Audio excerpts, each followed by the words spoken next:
Mona Jafarian, vous êtes cofondatrice du collectif Femmes Azedi. Je rappelle votre livre Je suis iranienne aux éditions de l'Observatoire.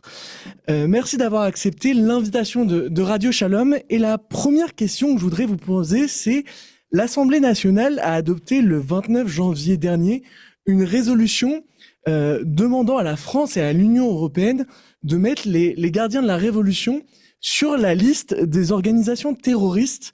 Quelle était votre réaction après ce vote du Parlement français? Pour tout vous dire, on a porté cette résolution, donc on était au courant de chacune des étapes. Ça a été un travail de longue haleine, très difficile, avec pas mal de bâtons dans les roues.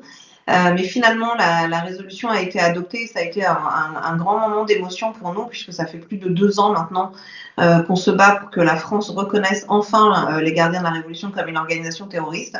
Donc c'est une première étape très importante dans notre combat.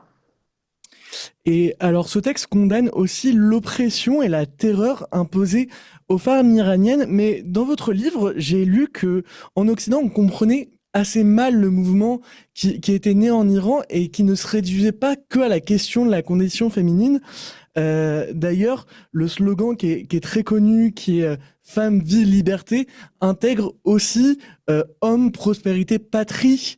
Et c'est tout le côté, en fait, universaliste et nationaliste de la rébellion du peuple iranien. Oui, c'est vrai qu'en France, on a un peu tendance à penser que c'est la révolution des femmes iraniennes et que finalement, elles sont en train de se battre pour avoir la liberté de s'habiller comme elles veulent. Sauf que cette révolution est bien plus que ça, puisque c'est une révolution nationale, patriotique, contre l'occupant, puisque la République islamique est considérée comme un régime d'occupation de l'Iran depuis 45 ans. Et le but n'est pas juste de se battre pour la liberté de s'habiller comme on veut, mais bien de faire tomber Khamenei et tout son régime. Et c'est effectivement l'union de tout un peuple contre une poignée, vraiment une minorité aujourd'hui, qui tiennent le pays par la terreur et par le sang. Mais est-ce que vous pensez qu'en Occident, on est réellement aujourd'hui en train de prendre conscience ce qui se passe en Iran et les revendications de la jeunesse iranienne et plus globalement du peuple iranien? Je pense que les gens ne réalisent pas encore entièrement ce qui est en train de se jouer, ni l'importance finalement du combat des Iraniens aujourd'hui.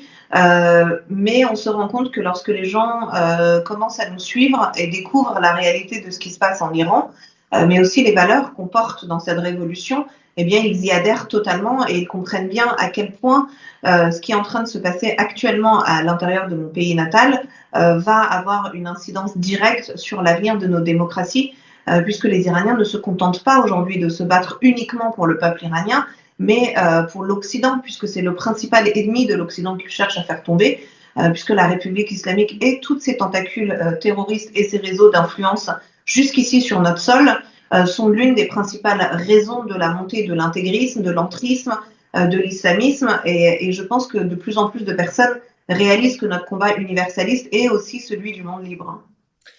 Alors, Reza Pahlavi, qui est l'héritier du dernier Shah d'Iran, était la semaine dernière en France. Il a été reçu par les sénateurs, par les députés. Il a donné une interview chez nos confrères de CNews. Qu'est-ce que cet homme représente aujourd'hui pour votre mouvement, pour la résistance iranienne? Mais écoutez, c'est la personne qui est de très très très loin la plus plébiscitée aujourd'hui à l'intérieur du pays. Je ne parle pas de la diaspora qui est à l'extérieur, mais à l'intérieur du pays, il a un soutien véritablement massif au sein de la population, au sein de l'armée. C'est quelqu'un, vous voyez par exemple, un des membres du régime qui est un des bras droits de Khamenei, a déclaré dans une interview publique qu'il estimait que près de 70% de la population le soutenait lui particulièrement. Et c'est quelque chose de très important parce que c'est quelqu'un qui porte les valeurs de cette révolution, à savoir le patriotisme, l'intégrité territoriale, la laïcité, la démocratie, la réconciliation nationale et bien évidemment les droits humains en général et aussi l'égalité des droits hommes-femmes. Donc si vous voulez, c'est quelqu'un qui représente toutes ces valeurs qui sont aujourd'hui chères aux Iraniens. Et je pense qu'il est très important de préciser qu'il n'est pas en train de mener un combat pour la restauration d'une monarchie, mais bien pour prendre la tête d'un gouvernement provisoire et organiser des élections libres pour permettre aux Iraniens de décider de la forme de démocratie qui sera la leur à la chute du régime. Euh, Au micro de nos confrères de CNews, il a déclaré que ce qui manque aujourd'hui à l'Iran de la part de l'Occident, c'est un soutien maximum. Et dans les témoignages que vous avez compulsés dans votre livre, c'est quelque chose qui revient beaucoup, qu'au moment des révoltes de 2022 qui ont été, si ce n'est les plus violentes, mais en tout cas les plus affirmées, c'est ce qui a manqué aux gens qui sont descendus dans la rue, c'est un vrai soutien occidental. Est-ce que vous pensez aujourd'hui que la République islamique peut chuter sans un soutien occidental massif? Oui, elle peut chuter sans le soutien, mais c'est la jeunesse iranienne qui devra verser beaucoup plus de sang sur le chemin de la liberté. Et c'est pour ça que pour minimiser les impacts sur la population iranienne et surtout pour réduire le temps que prendrait cette révolution, on en appelle aussi à la responsabilité des gouvernements occidentaux, d'autant plus qu'on ne demande à personne de faire la guerre pour nous, d'envoyer des soldats ou de dépenser des centaines de milliards de dollars pour notre cause. La seule chose qu'on leur demande, c'est d'arrêter cette complaisance vis-à-vis du régime.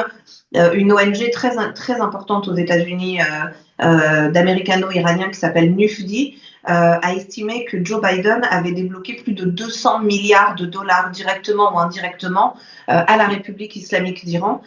Eh bien, cet argent sert à financer les proxys terroristes, donc que ce soit le Hamas, le Hezbollah, les Houthis, les forces Badr en Irak, mais aussi la répression à l'intérieur du pays. Et si on n'assèche pas les comptes du régime, on leur permet de continuer à financer la répression et on empêche les Iraniens de mener à bien cette révolution. Mais il faut également un soutien logistique pour donner accès à Internet, pour nous aider à financer les grèves avec les fonds bloqués aujourd'hui dans les caisses de l'État américain qui appartiennent au peuple iranien. Donc, vous voyez, il y a 1000 possibilités aujourd'hui pour l'Occident de se tenir aux côtés du peuple iranien pour nous aider à nous débarrasser des plus gros financiers du terrorisme mondial. Mais malheureusement, cette volonté, notamment au sein des dirigeants des pays occidentaux, on ne la voit pas et on est encore dans une politique d'apaisement et d'espoir de négociation avec un régime criminel. Mais pourquoi, selon vous aussi, la question iranienne ne mobilise pas l'opinion publique internationale au même titre que la guerre Israël-Hamas ou que la guerre en Russie et en Ukraine? No Jews, no news. Et là, je vais être très honnête avec vous, puisque nous, on a pu le constater au fur et à mesure des décennies, qu'il y a 1 million d'Irakiens qui meurent, 1 million d'Afghans, 500 000 Syriens, 300 000 Yéménites. Il n'y a pas une personne dans les rues nulle part en Occident. Mais quand Israël est impliqué, ça soulève les foules.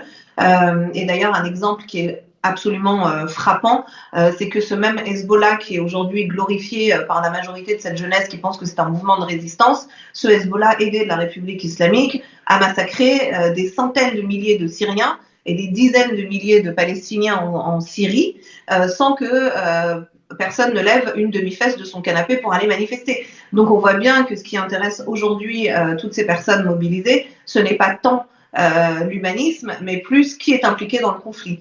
Et on voit qu'il y a une inversion totale des valeurs, puisque nous, en tant qu'Iraniens, on voit beaucoup de mouvements militants en arriver à nous traiter de fascistes, d'islamophobes, de choses absolument invraisemblables, alors qu'on est en train de lutter contre une force qui occupe notre pays, qui occupe aussi 4 pays arabes, enfin, qui occupaient, puisque maintenant les proxys terroristes ont été en grande partie détruites. Et bizarrement, ça ne soulève aucune réaction de leur part, pas même dans les milieux féministes, alors qu'on parle quand même de femmes qui meurent pour l'égalité des droits.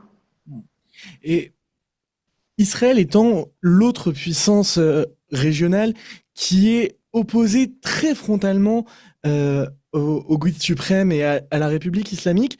Et dans votre livre, il y a différents témoignages, certaines personnes qui disent ce qui se passe en Israël ne nous concerne pas et la République islamique doit arrêter d'envoyer notre argent aux Palestiniens, mais d'autres aussi disent Israël doit nous venir en aide et ça passera par Israël la chute des mollahs.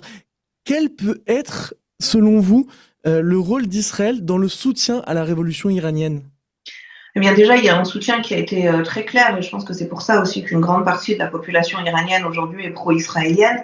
Ça vient notamment du fait qu'au-delà de l'histoire des deux peuples, qui est une histoire très ancienne, puisqu'elle a 2500 ans depuis Cyrus le Grand, c'est une vision des choses très pragmatique, c'est-à-dire que d'un côté, nous avons un État dont le Premier ministre s'adresse directement au peuple iranien, attaque les proxys terroristes de la République islamique, qui aujourd'hui a perdu toutes ses tentacules. Et c'est vrai que les Iraniens le disent souvent, Israël a détruit en 15 mois ce que Khamenei avait mis 40 ans à construire. Donc si vous voulez, tout ça, les Iraniens le voient.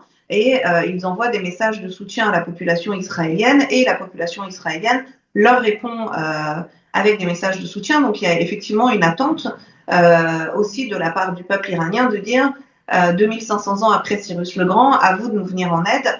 Mais ils alertent aussi sur le fait que la solution ne viendrait pas de bombarder des sites nucléaires, puisque s'il s'avérait qu'on bombarde des sites nucléaires, on réglerait peut-être la question du nucléaire, mais on ne réglerait pas la question du régime, et en plus on risquerait d'avoir des dommages collatéraux considérables.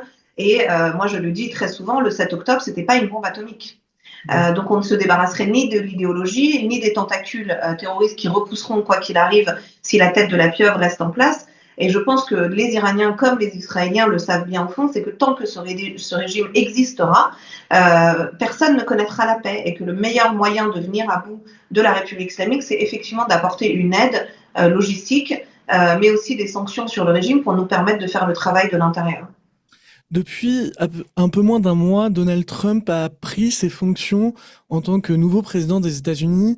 Il est très impliqué dans la question du Proche-Orient, et au sujet de l'Iran, il a très récemment déclaré qu'il voulait maintenir une pression maximale. Que pensez-vous aujourd'hui de la position de l'administration américaine?